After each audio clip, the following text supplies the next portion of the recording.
And welcome back to New Teacher Notes. This is Dr. Lenora Foster, and I'm going to talk to you today about classroom rules and expectations.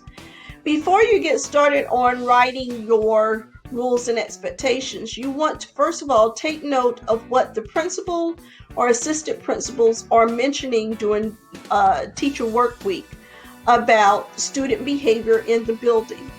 And you want to make sure that your classroom rules and expectations are in alignment with that. Your classroom rules should be in alignment with school rules and expectations. Number 2, you need to make sure that you have considered your philosophy of learning statement before you start writing your rules and expectations. What does the end product look like for this group of students as far as skill sets or for as projects or what have you that you would like to see at the end of the year or at the end of the course? Then what does it take in order to obtain and maintain that type of learning environment within your classroom? Once you have considered those two things, then you're ready to write down your rules and expectations.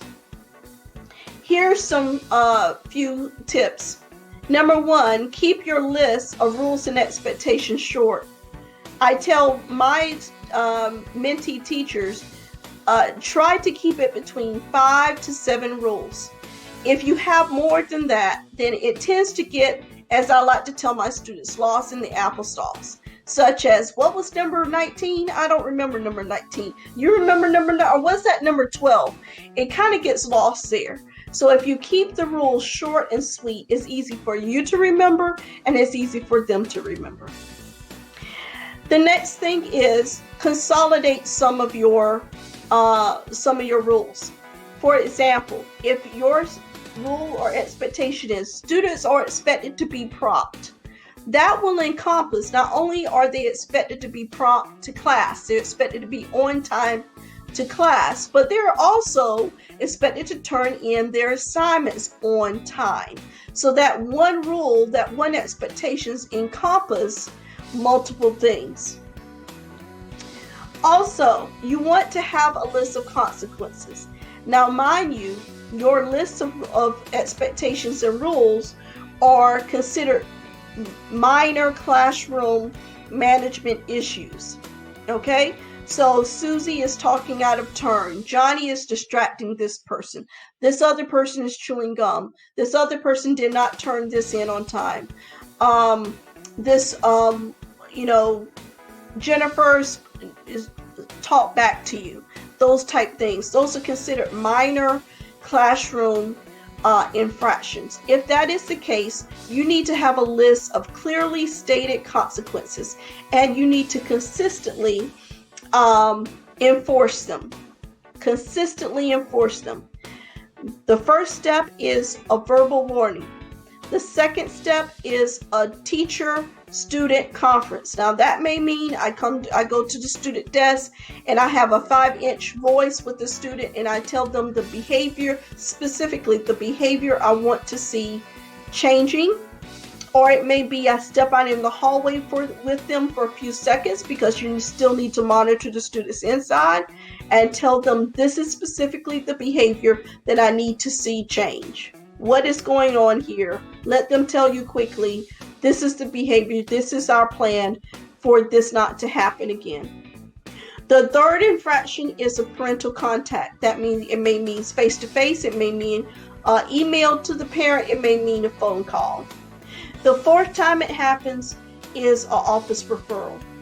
Now, teachers, it is important that you are consistent with this list of consequences and that you are fair.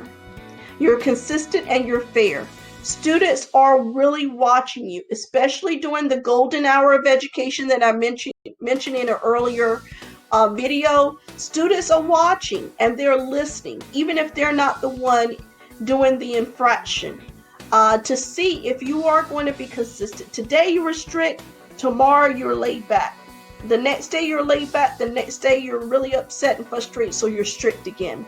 You need to be consistent Okay, and you need to be fair. Do not show favoritism.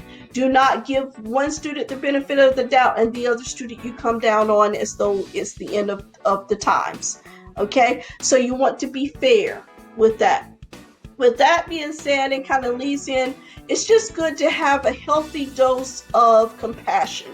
Students want to see that you're consistent and that you're fair, but they also want to see that you have compassion, that they know that you realize sometimes they mess up. And you need to let them know that sometimes you mess up. You're not perfect. And it's okay to make a mistake. It's okay to have an off day. And that you can come back and you can improve and do better the next time.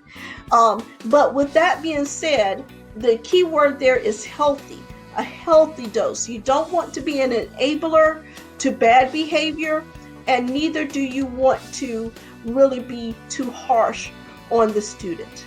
Okay, so you want to have a healthy dose of compassion, and it will go a long way as far as classroom management. Okay, until next time, bye-bye.